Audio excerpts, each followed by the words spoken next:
Netcasts you love. From people you trust. This is Twit. Bandwidth for Triangulation is brought to you by Cashfly at CACHEFLY.com. This is Triangulation, episode 338, recorded Friday, March 16th, 2018. Annalee Newitz. Triangulation is brought to you by FreshBooks, the easy-to-use cloud accounting software for small business owners. Try it free for 30 days at freshbooks.com/triangulation. It's time for Triangulation. Hi, everybody. It's great to be here. This is going to be a special Triangulation, the show where we get together with some of the most interesting people in the technology community and spend an hour learning all about them. And everybody probably knows Annalee Newitz. She's been around in many capacities for many years. Hello, Annalee. Great to see you. Hey, great to see you too. Nice to be back. I'm thrilled that we can get you on to talk about your first novel. How exciting is that? Autonomous. But you have the longest, what do they call this back bio, this flyleaf bio? Like a flap. Your flap copy. Bio? Holy flap cow. Just listen, kids. And by the way, great picture of you. I love it. Annalee Newitz writes about science, culture, and the future. Okay. She's the tech culture editor at Ars Technica. Still doing that? I'm a contributor there now. Yeah, that's what I thought. So yeah, pretty much the same. Close enough. Of course, famous for founding IO9. Previously she was the editor-in-chief of the popular tech site Gizmodo. Oh, overachiever much? She's the author of Scatter, Adapt and Remember How Humans Will Survive a Mass Extinction, which was a finalist for the LA Times Book Prize. She's also been published in The New Yorker, The Atlantic, Wired, Smithsonian, The Washington Post, 2600, New Scientist, MIT Technology Review, Popular Science, Discover, and the San Francisco Bay Guardian. You're probably the only person published in both The New Yorker and 2600. I'm guessing. Maybe. That's definitely something I aspire to be. Although the way The New Yorker is becoming, because it's doing so much more tech, maybe that won't be you won't be the last. She's co-author of the essay collection She's Such a Geek. And the author of Pretend We're Dead, Capitalist Monsters in American Pop Culture. She's into monsters. We'll talk about some monsters in a second. Formerly policy analyst at the Electronic Frontier Foundation, a lecturer in American Studies at UC Berkeley. She was a recipient of a Knight Science Journalism Fellowship at MIT, has a doctorate in English and American Studies from UC Berkeley. Is that all? That's it. Is that all, Annalee? Come on. Hey, I just wrote a novel about people who are workaholics, okay? So. Oh, I know. I love that. But that has nothing to do with me at all. So actually, that's how the novel begins, with a new and poorly tested drug called, which, by the way, you're very good at drug names. Yeah. Zacuity. Am I saying Zacuity right? Yeah, that was how I imagined it would be. Yeah. You never know when you read a book when you see a word like that. But you also introduce in this, and I was telling you this before the show, the most adorable and dangerous autonomous robot I've ever met, Paladin. Yeah. This is such a fun novel. But I want to go back in time a little bit to IO9, because everybody waxes nostalgic and romantic and everything about IO9. Tell me about that, the founding of IO9. What was the genesis of all that? So IO9's been around for 10 years now. Which is crazy. Yeah, they just celebrated their 10-year anniversary, which I didn't get to go to because I was elsewhere. But the tagline is, "We come from the future." Yeah, so we're still from the future. The future is always in front of us. So 10 years ago, nice. and change, I was working at Wired, and I had just started about a year before blogging. There were blogs at Wired, and that was still, for some reason, at that time, people still thought blogging was like a new thing, even though it wasn't particularly. I know. Now, of course, it's like blogging is the old thing. So, hey, people are just discovering podcasting. I know. It just happened. I know, and I feel like podcasting is almost older than blogging in a weird way. 2004 was my first podcast. It's been here 14 years. Oh, it's just started. Hey, well, we just discovered GIFs too, so wherever you want to go with that word. But who would thought that'd be back? I know. Back in the 90s, we were like loving the GIFs. So, so I was working, blogging. I was writing about tech and science and pop culture, and I wound up talking to Nick Denton, who ran Gawker Media at that time, on IM, and we had this long IM conversation about Battlestar Galactica and science fiction and the future. And I didn't realize that I was having a job interview. I mean, I kind of thought it was, but I thought maybe we were just having a really long conversation. I think Nick is famous for this, actually. He is famous for this, yeah. And I had known that he, was, loved IM, but I didn't really understand what was happening. And so then we just sort of kept talking about it for a couple of months, and then started testing out ideas and writing posts.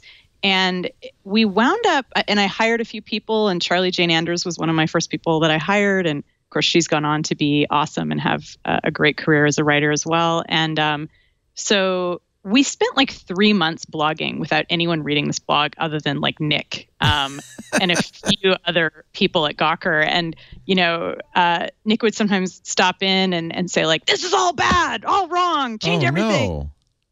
But nobody was reading it, so it didn't really matter. So we wound up, when we finally launched officially, like in January 2008, there were 3 months worth of blog posts. I mean, that's at that interesting. Point, hundreds of blog posts. It was born complete.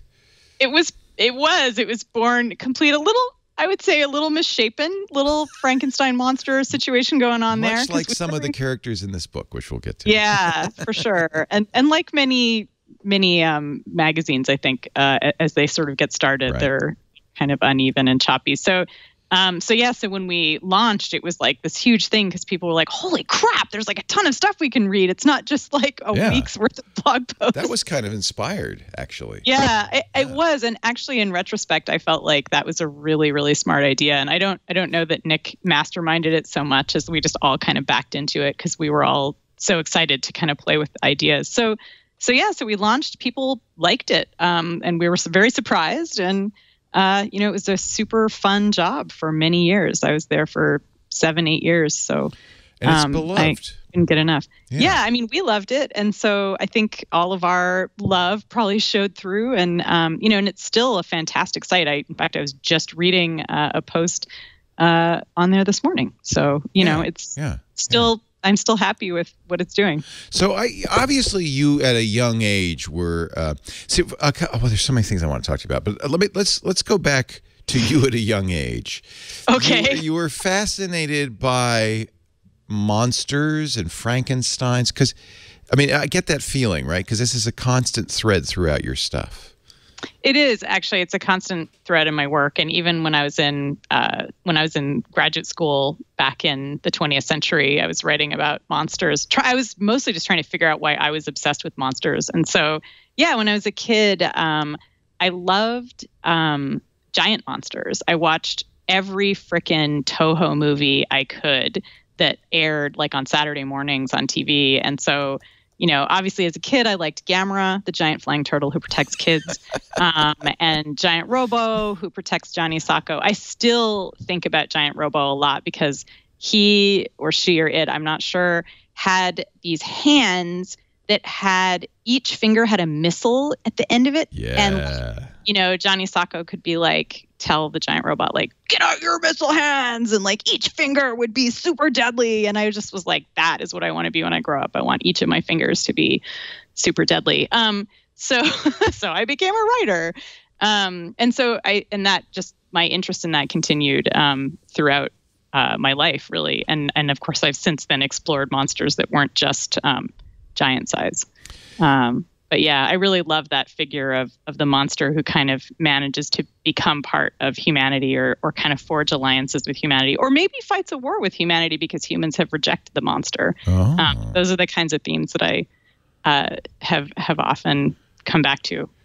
I remember there was a guy at Berkeley who's quite famous for his work. You probably ran across him on Sick Joke Cycles. And he always said, I'm trying to remember his name. I have interviewed him before.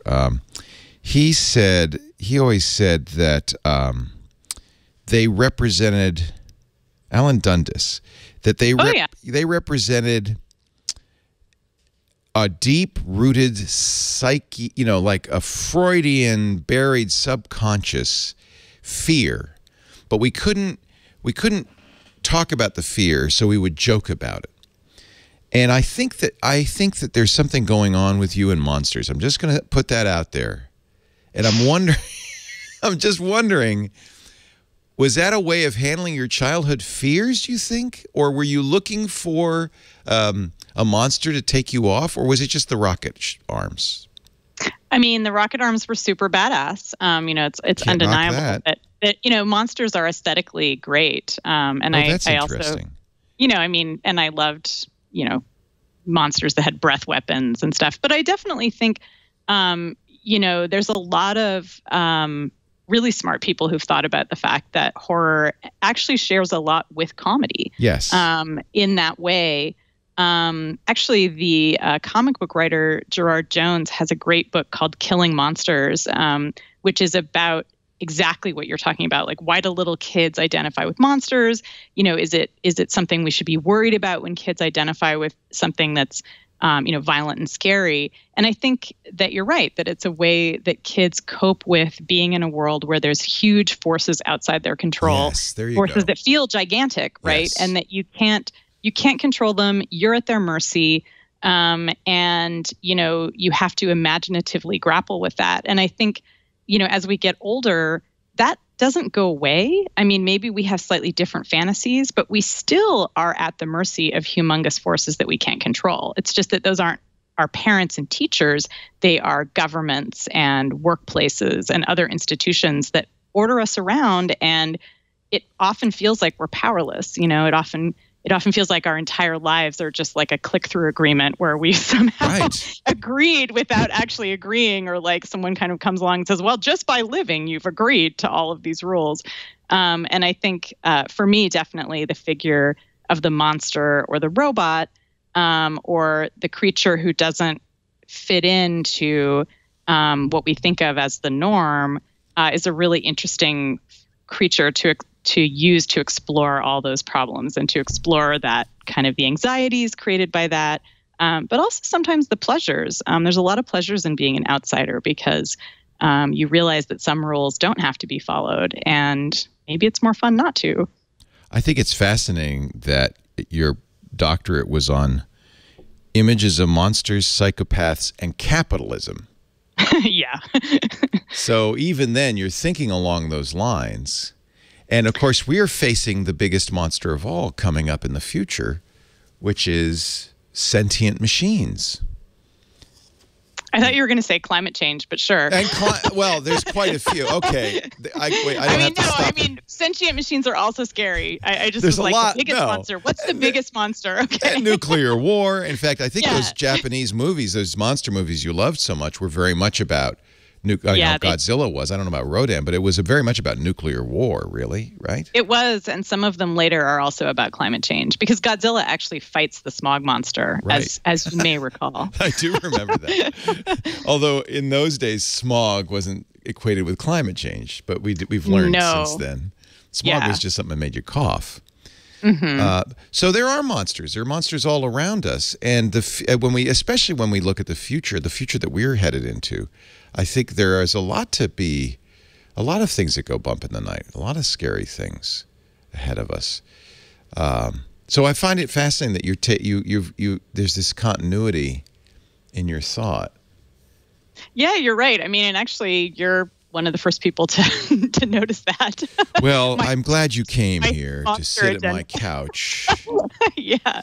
But I do think that you're right that one of the things, especially, people who are working in technology or who are following technology, one of the big, specters that's out there is artificial intelligence, machine learning. Yeah. How are we being controlled by algorithms? Somebody was just tweeting today that they were in an Uber with someone who said, I had a great day. I was blessed by the algorithm. Oy. And he's sort of wondering, like, is this going to become like a new saying in the future? And it kind of feels like it will, Yes. That's sort of where we're headed is, when you've had a good day, it was thanks to the algorithm. And so I think that our fears about that are kind of, they're kind of all over the map, because some of them are specifically about sort of algorithms and automation, and will our jobs be taken away from us? Will our mortgages be determined by some kind of crappy algorithm that racially profiles us or whatever? But then there's also the more science fictional fears that people like Elon Musk have, which is that we are going to invent some kind of super intelligence Right. that's going to oppress us, which I actually think is the least likely scenario. But if you talk to people in Silicon Valley, that's the thing they worry about most. And I think that's partly because, again, to go back to what you were saying about how we like to deal with our fears by kind of inventing giant monsters to worry about, I feel like the super intelligence is kind of Silicon Valley's giant monster, and that it's really a way of not thinking about other problems that Silicon Valley is facing and other anxieties that the tech economy is creating. We're talking to Annalee Newitz, her new book is Autonomous, and I want to point out right away that this is not that book. This is not, oh my God, the horrible future. It's not. I wouldn't even say it's dystopian at all. It's not utopian, but you wouldn't say it's dystopian either, right? It's topian, It's topian. Yeah, it's the future where it's something, the future. It's a mixed bag. It's very much a mixed bag, and I think, and I tried really hard to make a future that felt like, some things really have improved and some things have gotten worse, and that's sort of how it is. You solve one problem and then you get new problems, and so that's kind of what the characters are struggling with. Is, they have fantastic biotech. There's a really great sustainable fuel economy. People are living in a sustainable way. Climate change is still happening, but people are actively working to make sure that it slows down. Yeah, well, most of the action takes place in the Canadian far north. That's right. It doesn't take long to realize, oh, they're living there because it's a comfortable climate now. It's more comfortable, yeah. Yeah. And the Arctic is ice-free, and one of the characters is a pirate with a submarine that she kind of keeps in the Arctic. You got to have a pirate ship. Yes. She's you, though, isn't she? You don't have a scar going down like that. I really don't think any of those characters She's you. are Come on, Annalee. Jack is you. I know she is. I love Jack. She's very... I love Jack, too. She makes some bad mistakes. She made some bad choices. Yeah, but she did them from the right place. Yeah, and I think that's part of the fun of writing these characters, is trying to come up with someone who is believable in the sense that, yeah, she's doing some heroic stuff. She's pirating expensive medicines to give them at a reduced price or for free to the poor, because this is sort of a pharmaceutical corporation future where pharmaceutical companies are very powerful. And that's a great thing, and that's very heroic. But she also makes a lot of mistakes, and that's what I like in a character, is someone who feels like they're not just perfect. They're not like Superman. Even though I know Superman makes some mistakes once in a while too now, but I wanted her to feel real. Well, very much so, and I love the ambiguity of that. And I think that's one of the reasons that this is getting really hailed as a first novel showing real mastery of the form, and that's pretty exciting, I think. Yeah. it's really a great read. We're going to talk more with Annalee Newitz about Autonomous in just a second. Did I say Newlitz? I knew I would at one point. I think you kept I kept the L out of the noodle out of the Newlitz. She says she's bi-ethnic because your mom's Jewish or your mom's Southern Methodist and your dad's Jewish.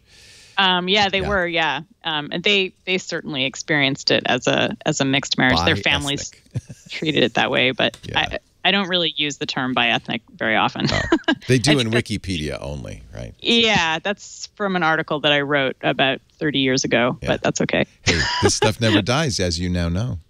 Yeah.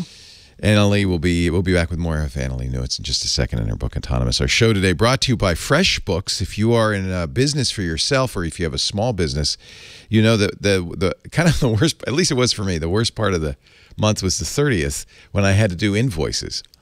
Oh, I hate doing invoices. Fire up Word and Excel, and the thing is, well, first of all, you know, that's not what you got into business for. But on the other hand, if you don't ask for money, nobody gives you money. If you don't send out an invoice, you don't get paid, which I learned the hard way after forgetting to send out invoices for about 6 months.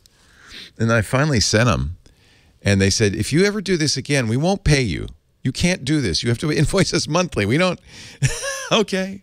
That's when I learned about FreshBooks, and it changed my life. FreshBooks, this was back in 2004. FreshBooks, they call it now small business accounting software, but really it started for me, and it starts with you with invoices, because it helps you do professional looking invoices. No longer do you dread the end of the month when you got to make these invoices. You click, click, click, and they're done.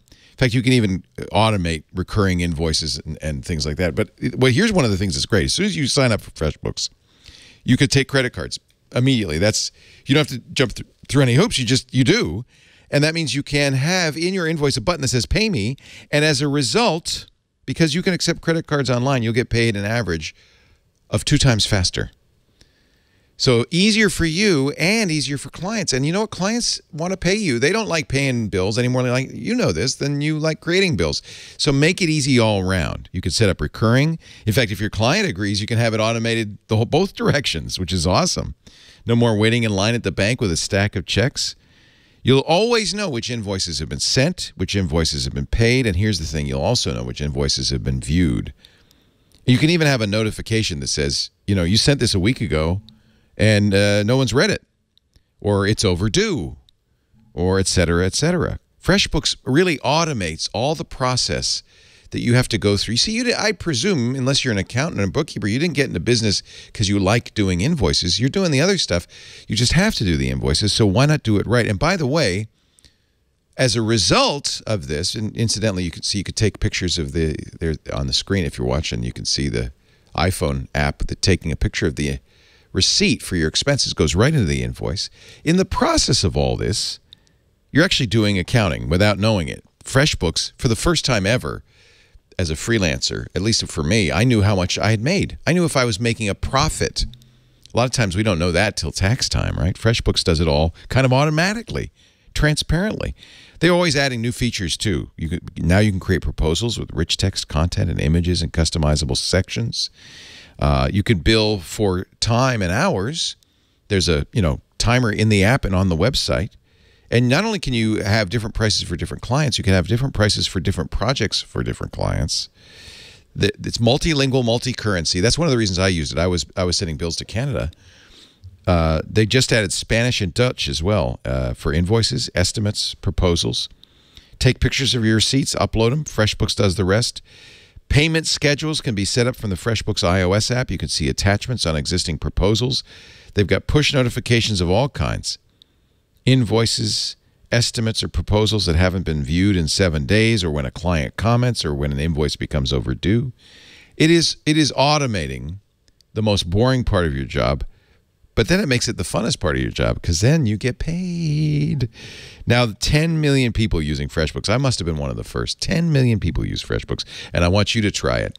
It changed my life. 30 days free right now. FreshBooks.com/triangulation. FreshBooks.com/triangulation. If you would do me a favor and put triangulation in the form when they said, how did you hear about us? Just say podcast triangulation.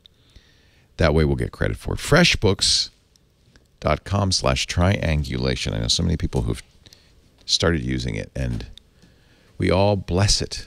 Bless you, FreshBooks. Free for 30 days. FreshBooks.com/triangulation. Annalee Newitz is my guest. Her book, Autonomous, has the cutest... So I've got to talk a little bit... Okay, no spoilers. I'm going to promise that to everybody. No spoilers, partly because I haven't finished the book, so I can't spoil it for you. I don't know how it ends, but I'm finishing it tonight. Takes place in 2144. Some of the problems we see in 2144, this must have something to do with your work at the EFF, have to do with patents and particularly big pharma patents. There are some pirates in the book, you'll learn this right away, who have figured out a way to reverse engineer patented medicines. And maybe they put them in a box with pictures of Ganesh on it and a neon Comic Sans. I like that, by the way, on the ebony pill that says "Eat me." There's a lot of, by the way, tons of jokes in here. This is actually dramatic.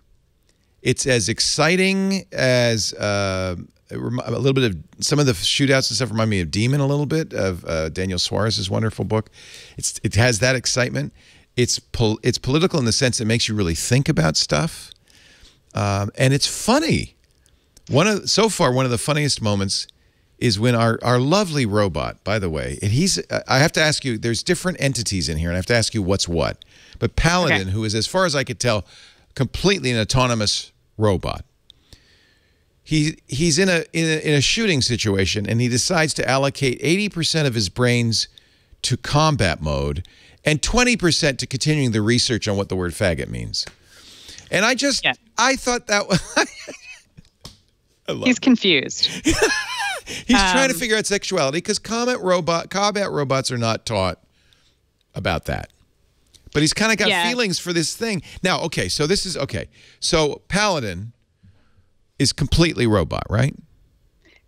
Paladin is is a robot who is human equivalent. Okay. He does have a human body part, which is a brain, which in most his of the tummy. other in his abdomen, in his belly brain, as one person put it. He's got a belly brain, and it is a human brain, and he uses it kind of like a graphics processor, and as a bunch of the it's my BPU. Yeah, it's really not my brain processing unit. Yeah, it's its brain processing unit. It's really not. It's not the best seat part of his consciousness. No. It's not. I was deliberately kind of playing with the RoboCop trope, where you kind of have a cyborg that has a human brain, and as it starts accessing the human brain more, it becomes more human. Yes. And that is not the case with Paladin. As he points out at one point, his file system is incompatible with the human brain. So he can't access any of its memories. He's just using it for processing information about human facial expressions. But he does, something's happening to him. He's also not fully autonomous. And that's sort of the title of the book, is sort of playing with this idea that robots in this world, when they're built, international law holds that the people who build them or the corporation that builds them can own them as indentured servants for up to 10 years. And during that period, they are, as indentured servants, they're basically slaves. They don't fully control, they don't have root access on their own minds. So they're users of their, but they don't have root. So they're running a bunch of programs that they can't access or modify. And a lot of those programs are loyalty programs that make them want to be obedient, that make them want to bond with their owners. And also those are programs for Paladin, since he's a military bot, that help him understand combat and help him understand like human physiology in case his human is hurt. So he's partnered with a human named Elias.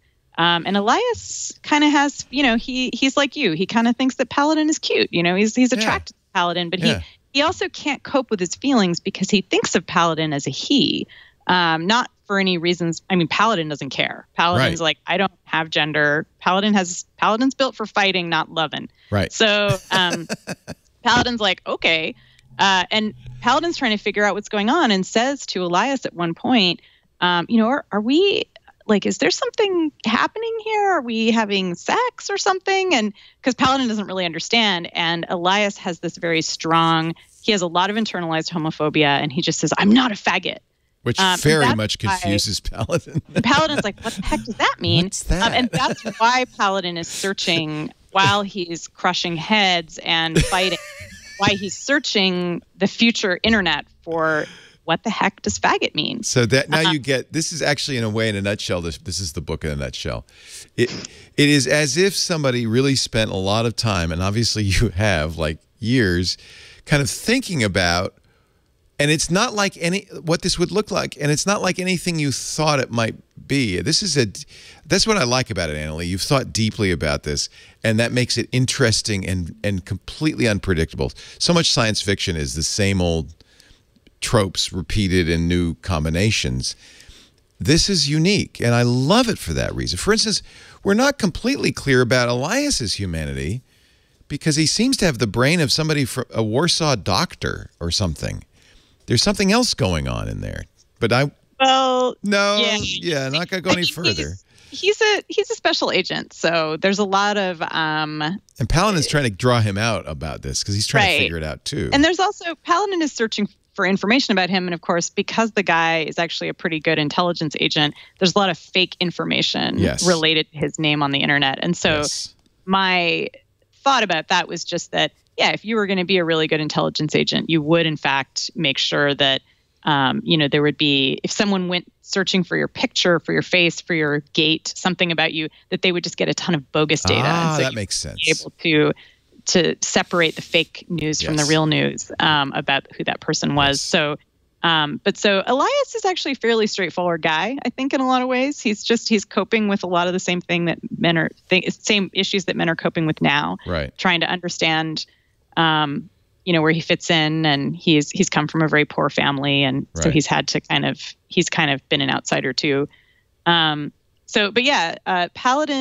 unlike many of these super intelligences that we were discussing earlier, is really the product of the exact kinds of algorithms that we're using now that are biased and fallible and created from human data. So Paladin is kind of neurotic and confused and, making bad relationship choices just the way, probably Tinder taught him. And also, as I was sort of mentioning, Paladin is confused about parts of human relationships that I think probably an AI would be confused by, such as gender and such as sex, because those are not obvious things. If you're a machine, it's not obvious why people would care what your pronoun was and why that pronoun would dictate whether they were able to have sex with you or not. Right. Which is why he's so startled by Elias having this incredibly homophobic comment, which of course Paladin doesn't even know is homophobic until he researches it, and he's like, oh wait, this is a slur. Humans use this as an insult. Why is that? And so Paladin later experiments with changing her pronouns and figuring out if that helps humans relate to her better. And I love that. Nothing really changes. I feel like Paladin is more Pinocchio than Rodan. Ooh, I like the Pinocchio analogy. Yeah, I think Paladin's a little bit Frankenstein, a little bit Pinocchio for sure. One of the things she kind of wants to be a real boy. I think she wants to be seen for who she is, but she doesn't really know who that is yet because she's only ever seen herself through the eyes of people. Right. And so I think that if Paladin, this is a standalone novel, so there's no sequel where Paladin goes on like a journey of self-discovery or whatever. Shoot. Now I'm disappointed. I want the Paladin trilogy. Paladin goes to lab school and learns about identity politics and stuff. No. Paladin, but I think Paladin, if she were to hang around longer with robots, might start to kind of figure out who she really wants to be or who he wants to be or they want to be. And Paladin is not, and Elias are not by any means the only characters. There's lots of fascinating characters. I'm kind of fascinated by Paladin, but Jack is fascinating too. She's the drug runner who lives in a submarine, which is fun. Yeah, and she's fighting against big patent, big pharma. Right. She's trying to do the right thing. And then there's also indentured somethings like 3Z. Mm-hmm. Yeah. 3Z, by the way, calls him or herself 3Z because that's the last two characters in his serial number. That's 3 right, and Z.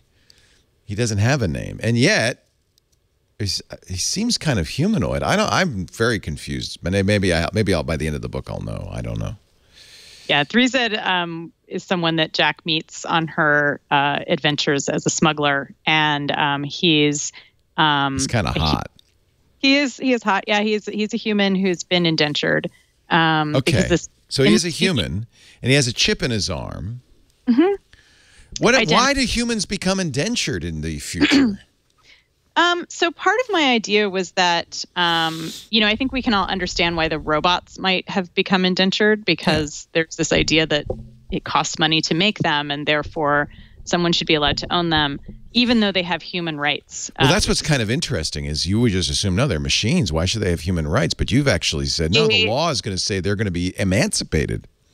They can be emancipated. I mean, the novel takes place after a robot uprising, so we never see that. I have written a short story about that robot uprising, but there's been a robot civil rights movement, and so robots have gained a lot of human rights. But at the same time, there's this indenture law, these so-called human rights indenture laws, and clever corporate lawyers kind of figure out in this future that if robots are human equivalent and can be indentured, well, why not humans as well? And again, corporations love this idea because, then people are free to become slaves. And there's this notion that because you sign a contract giving away all your rights, that somehow it's consensual.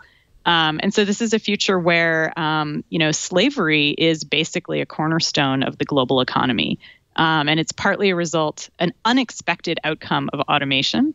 And it's also because, this is a world where corporate power is much stronger than government power.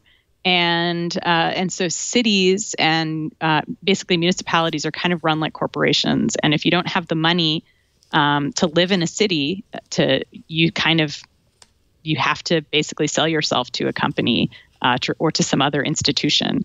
And so, for example, one of the characters has been indentured to the Catholic Church, and so there's many institutions that are doing this. So yeah, it's like I said, some things are worse in this future. We've figured out a way to reinvent slavery and pretend like it's something that's awesome and consensual.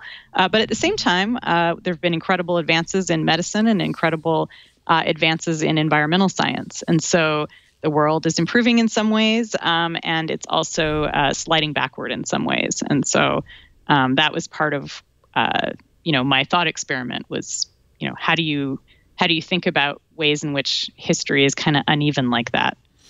I like it because it makes it very authentic, because truthfully, there's never been an era in human society where there hasn't been slavery. So, and we still have slavery now. We do now. It's almost in the like U.S., prisons are basically a reinvention of slavery, or a continuation, I should say. Well, there's all sorts of slavery going on. I mean, there's actual slave people owning other people still in the world, and it always has been. And so, as horrible as that is, you can't write a future that you just edit out the stuff we don't want to admit. So it kind of makes a lot of sense. There's also, as a result of the fact that technology has taken us so far in extending human life, there's this massive inequality that's created by that. Yeah. There's the haves and the have-nots. Yeah, and I think that's, part of what you have to think about when you're imagining the future. If you aren't imagining something like a total collapse of civilization, you have to grapple with what's going to happen with the widening gap between rich and poor, which we're kind of... Right now, I feel like it's the thin end of the wedge. We're just in the West, I think, and in sort of developed countries, we're just starting to see that permeate our lives. And, in 100 years, 125 years, that division is going to be much more profound, much harder to bridge, and it will have, widespread effects. So, yeah. Including possibly slavery or speciation even. I don't deal with speciation in this book, but I think if you are talking about radical longevity, you're looking at something possibly like that. Well, you have technological speciation in the sense that there are more than just humans. The world is populated by other things now. Yeah, no, we have artificial beings who are human equivalent, and the ones who have earned their autonomy are out there in the world being autonomous, just like people. In fact, they are people. And so and again, the fun thing about this novel for me is that it's really just like on the cusp of a world where humans are really realizing how it's changing our culture to share the planet with another. Yeah, they're really grappling with it. we're grappling with it, and we're just, like I said, it's pretty shortly after giving them civil rights, so it's people are figuring it out. Robots are figuring it out. I love that. If there were any question that this novel is well received, just read the quote from Neil Stephenson. Autonomous is to biotech and AI what Neuromancer was to the internet. And then on the back, the author of Neuromancer saying, William Gibson says, something genuinely and thrillingly new. I mean, you got the big names in here. Cory Doctorow, everything you'd hope for from the co-founder of IO9. You were very nice. Yeah.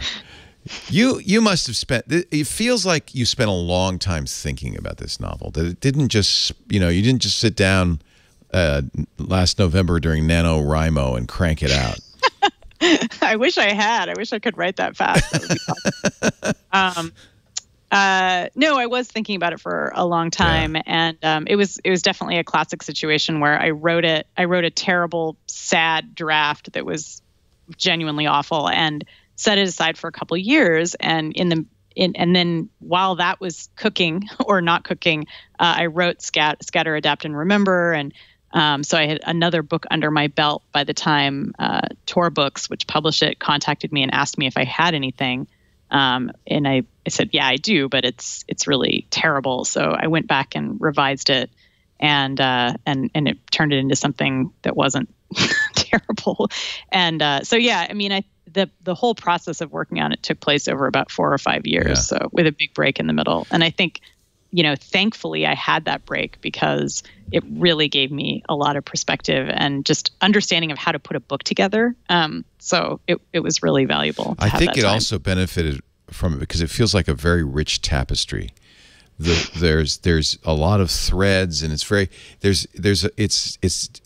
unfortunately a lot of science fiction is shallow as can be. It's fun, but this has a lot. This is very deep. There's a lot of stuff going on. There's a lot of characters. It's fascinating. You kind of want to be in this world, and sometimes I almost feel like it moves too fast. It's like, well, wait a minute. I want to know. Yeah, which is good. There's a lot of stuff in there. It definitely has first novelitis in that way. There was that's good. I had a lot of feelings and thoughts. Yeah, no, I prefer that. I don't want a novel where the last thing you want is something to go, okay, I get it, move on. Yeah, exactly. You said the same thing again. Thanks. Yeah, thanks for. I caught it the first time. I like something that keeps me a little. What's going on? But I mean, it's really enjoyable. Well, thank you. I think people will really enjoy it. I have to ask you about your last book, which is, as you said, Scatter, Adapt, and Remember: How Humans Will Survive a Mass Extinction. Is that on its? Is that what you're thinking? Are we headed that way? We are very likely in the early stages of a mass extinction. We're not getting to 2144, is what you're saying. No, we're going to get there. I mean, mass extinctions take a really long time. Scatter is it's a work of science journalism, so it's all fact based. Right. It's not a novel. Yeah, it's not a novel. It does have a lot of speculation in it, but it's all science-based speculation. Is it an asteroid or is it climate change or? Well, it's both, right? I mean, so mass extinctions are events that often take place over about 1 million years, and they're defined as events where more than 75% of all species on Earth die out. It's happened several times in the life of the planet. We've had 5 of them in the planet's history. 5? They've all pretty much been caused by climate change. They've had different reasons for the climate change. Right. In one case, it was an asteroid hitting the planet. In other cases, it's been volcanism, just massive volcanoes. In fact, massive volcanoes seem to be the culprit in a lot of these cases. But there have been, possible cosmic ray bombardments, that may have caused climate change as well. So basically the pattern that you see in all of these mega death events is climate changes radically. It messes up the food chain, and you just get huge knock-on effects, because as soon as a really basic keystone species, it's usually like a plant or some kind of pollinator like a bee, or maybe an herbivore that everybody eats. As soon as that animal is gone, then all the animals that eat it are gone. Or if it's a plant, all of the animals that eat that plant start dying out, and then you get this incredible, horrible mass extinction. And so there's a lot of evidence that we're in the early stages of one of those right now, partly hurried along by human caused climate change. Basically, the Industrial Revolution was the equivalent of a mega volcano. It just threw a lot of carbon into the environment, and that's what usually causes these events. So the book is about how we're going to survive that, because we're the first species, as far as we know, to live through a mass extinction who actually does have the ability to build very complicated tools to cope with environmental change. So we have a good chance of surviving. I don't think we're going to survive at our present numbers, our billions of people on the planet. But I think, it's very likely we will survive this one. It's just how well will we survive? So that's where you get into the nitty gritty of things like the Paris Climate Accord and, how do we cope now to make sure that the next, several thousand years are not just a horrible deathscape on the planet. So given that it's going to take a long time, that this world that you created in 2144 is really still in part of this mass extinction event.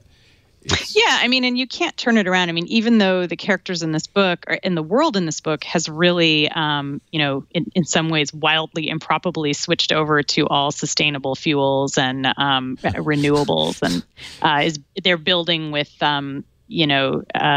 recycled material, and it's basically environmental utopia in some ways. I mean, even though they also have slaves, but they are still going to be suffering the effects of climate change and from all of the events, of the past several hundred years. So they're still coping with the melting of the North Pole, and maybe the South Pole will completely melt as well. We don't know, but they are definitely doing their very best to prevent the worst of those effects in my future. But they're still going to have sea level rise and extinctions. But I liked imagining a world where wealthy corporations realize, oh, actually, the best way to make money would be for everyone to mostly live, and we can just sell them sustainable gadgets, and we can sell them, renewable fuels, and they're going to just eat that up. One wonders why they haven't figured that out yet. I think some of them are figuring it out. I think so. Yeah. I think it's really slow going. Yeah. Probably my vision is a little too optimistic, but I hope, that we're going to be seeing a big change over the next 100 years. Yeah, it's actually that raises an interesting point. This is not. You couldn't in any way say this is your prediction for what the year 2144 will be like. No, I don't really believe that science fiction is about prediction. I think it's about looking at present day trends and issues and kind of using that as evidence for, spinning out a plausible tale. Right. I like it when science fiction is plausible. Unless it's kind of fantasy-ish, and then I like it if there's fire-breathing dragons. But I like, I like the idea of science fiction as a thought experiment. And so it's really, it's really about alerting people to what's happening now and where it might take us. It's more about now than it is about the future in a way, isn't it? It's definitely about now. And people have been pointing out that especially a lot of the issues around pharmaceutical piracy in the book are kind of coming true. Right. Martin Shkreli was just jailed for his pharmaceutical shenanigans. Although sadly, he wasn't jailed for the thing we all sort of hated him for, other than disrespecting the Wu-Tang Clan. But he also jacked up the price on an AIDS drug and made it impossible to afford. But instead, he was jailed for other reasons. But you know what sometimes happens though? Bad people do many bad things. Yeah, exactly. You get them for whatever you get. Al Capone went to jail for tax evasion. He still went to jail. Right. Exactly. So Martin Shkreli and Al Capone are kind of there's a similarity, isn't there? Same page in my book. And now Theranos is under some serious investigation as well. And that's another perfect example of like pharmaceutical or biotech shenanigans gone wild. Yeah. But so this character of a pharmaceutical pirate who is making cheap patented drugs available illegally is becoming kind of, several people have told me like she is totally their hero because they're dealing with expensive healthcare that it's a life or death situation. You know, this is where patents are no longer just a kind of, regulation. Patents are affecting people's lives. You know, the fact that companies can own patents and can manipulate prices on drugs. It's watching someone die because you can't afford a drug is, it's one of the most horrific things in the world. So, and I think it's only going to get worse. Yeah. Yeah. And of course, once you can sequence drugs accurately and simply, then piracy, and it's just an extension of piracy of content, right? Mm-hmm. And so what would that be like? Was there a central premise that you started with and then followed that thread, or were there many? The book really started with the character of Paladin. I was thinking specifically about, I had just visited the seismology lab at Berkeley, where they have an experimental research center out in Richmond where they recreate earthquakes. And one of the tools they use has giant actuators that you can see already it's giant, so I'm excited. But giant actuators that attach to structures and can kind of torque them and move them in a way that imitates the forces of an earthquake. And so I was watching them do this, and I kept thinking, what would it feel like to have actuators instead of arms? Because, that's how I think. Yeah. 'Cause I'm a nerd, and I did not actually ask the scientists there what they thought, but I kind of filed it away. And so the very first image that came to me for the book was Paladin, and sort of how we meet Paladin. He's struggling to climb up a sand dune, and he has sand in his actuators, and they're aching. Yeah. And that was where it started. But as you pointed out, I've always been very obsessed with the injustices created by intellectual property, and particularly around patents. And so I knew I wanted to have a pirate in the book. And so pharmaceutical pirate fighting against the patent system really appealed to me. So that was an easy one also. And since she's a pirate, she's got to have a boat and a scar. I mean, yeah. Come on. I'll find out what the scar is from. You know what I'm realizing? I'm not going to, I don't want to spoil anything. This is not science fiction. This is a love story. I mean, it's definitely got... it's a science fiction-y love story. It's, I'd say it's pretty strongly science fiction. Like, I definitely that my friends who are into romance novels would immediately glom onto it as a great example of the genre. But yeah, it's romantic. It has romance. I mean, it's also, the romances in it are all problematic. Yes, say. as in life. As in life.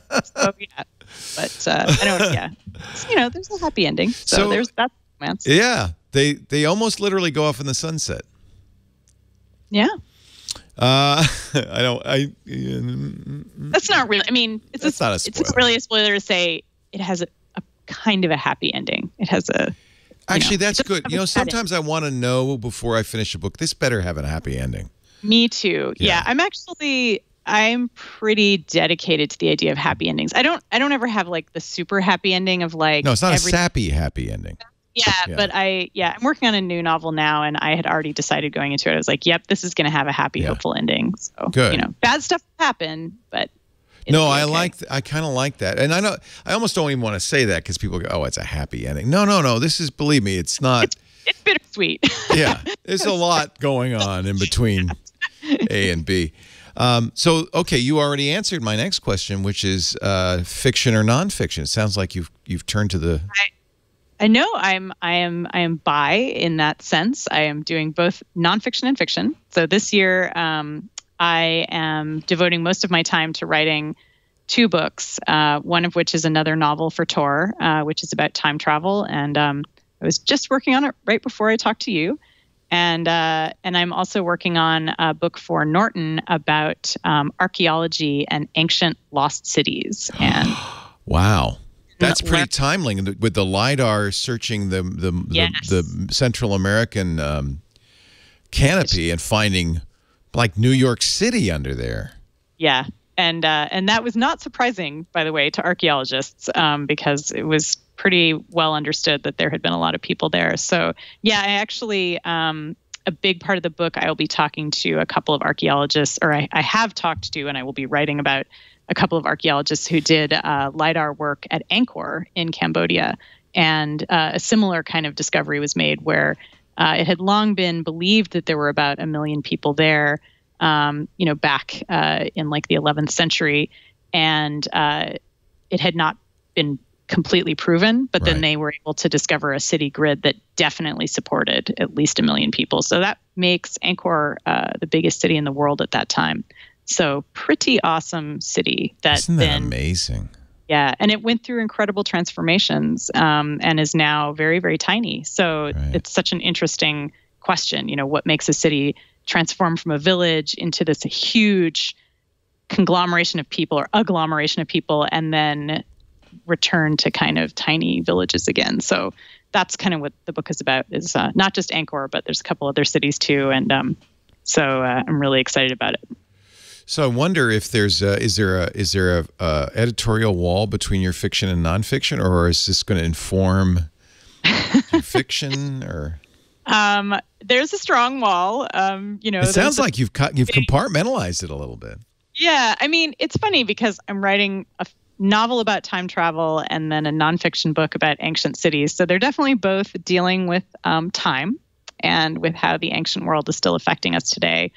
But, when you do journalism, you do things like fact checking and making sure that it's accurate. With a novel, you get to just do whatever the hell you want. They're different muscles. Within reason. Yeah. Within reason. Yeah. Do you have do you have a time of day that you fictionalize and a time of day you non-fictionalize? So I'm still working that out. It's been a really weird transition because I was a full-time staffer at Ars Technica, and then now I'm basically freelance. And so I used to have my day really rigidly designed. So my autonomy has been confusing, but mostly I tend to non-fictionalize in the morning and fictionalize in the afternoon, but I could switch it up. I don't know. I'll let you know at the end of the year what I've figured out. Yeah, that's why, because I think Sam Miskovich took your job at Ars, right? He was your kind of replacement there. Yeah, he was always working with me on culture stuff, right. And so now he's like he's big culture Sam instead of little. It's funny because I've always been fascinated by the nexus of geeks and culture. But every time we try to do a geek culture show on our net, people want hard tech from us. They don't want geek culture, and it's always baffled me. I mean, there's a lot of geek culture going on. I mean, just look at Comic-Con and all this stuff. There's certainly interest in it, but they've never wanted it from us for some reason. I mean, it's too bad because I definitely feel like science fiction is kind of the storytelling or cultural wing of tech innovation and the scientific project. So. We're working in the same trenches as innovators. So I think sci-fi is working stuff out. It's it's almost like Watson and Crick dreaming of the double helix in DNA. Science fiction is that dream that eventually becomes the reality in a way. Mm-hmm. Although I think that dream was just stealing it from Rosalind Franklin. That's right. Thank you. Thank you. They were busy stealing her work. I had a dream. That's it. Yeah. After I went through her papers, I had a dream. The structure that she'd already identified. Yeah. Not that I'm bitter on Rosalind Franklin's behalf in any way. Well, you should be. And I remember interviewing Watson and buying into the whole story. Because we didn't know. Yeah. Well, and, I mean, it's not as if, Francis Crick didn't do tons of stuff that was fantastic after that, too. So, and Watson, I guess, as well. But what I will say is that, I think things are changing a little bit in that regard. I find that a lot of tech companies now want to talk to science fiction writers and want to get the kind of stories that we can tell to help them think about where their technology might be going and what unexpected uses might be coming up from technology they're making. And I think that's good because I often find that tech companies, they think, everyone will use the tech in exactly one way or maybe two ways. but they never predict the unexpected stuff that ends up becoming the way most people use a new gadget. So I think, hopefully we'll see more of that. Good. And from now on, I'm going to say Watson, Crick, and Franklin, as I should have been all along. Or maybe Franklin, Watson, and Crick. No, thank you for reminding me about that. Because, my generation, it was Watson and Crick, Watson and Crick, Watson and Crick. And, Franklin. And then these other guys. You badass. Yeah. There's a joke about Franklin in my novel, actually. So I haven't gotten to it yet. I think there's going to be Easter eggs about Franklin in every novel. Love that. Yeah. I can't wait to get there. And I don't want to keep you from writing your new one. We are so grateful to you for your time. Annalee Newitz, her new book, first novel, great novel. If you like science fiction, this is the kind of science fiction I like to read, which isn't just entertaining and fun and engaging, and it's all of that, but it also has lots of interesting stuff about where we're going, and it makes you think, and I like that too. Well, thanks very much for having me. It was great to talk to you about this stuff. Yeah, my pleasure, Annalee Newitz. Thank you. Autonomous is available from Tor in hardcover, but I've been listening to the very nicely done Audible versions. You can get it in audiobook form as well. Thank you, Annalee. Thanks very much. Have a great day. Back to work. Yeah, you too. Crack the whip. We want that time travel novel. All right. I'm working on it. Okay, thanks. We do Triangulation. Now it's on Fridays, by the way, 3 p.m. Pacific, 6 p.m. Eastern Time. That's 2200 UTC if you want to stop by and watch. If you do, be the third side of the triangle in Triangulation by going to the chat room, irc.twit.tv, and you can join us as we talk to some of the most interesting people in tech. I rotate the show now with Jason Howell, Megan Maroney, and Father Robert Ballasir. I like doing it that way because we're getting all sorts of new and interesting ideas in here, but I'll be back in a couple of weeks with more great Triangulation, and they'll be back next week. I hope you will too. Thanks for watching. We'll see you next time on Triangulation. Bye-bye.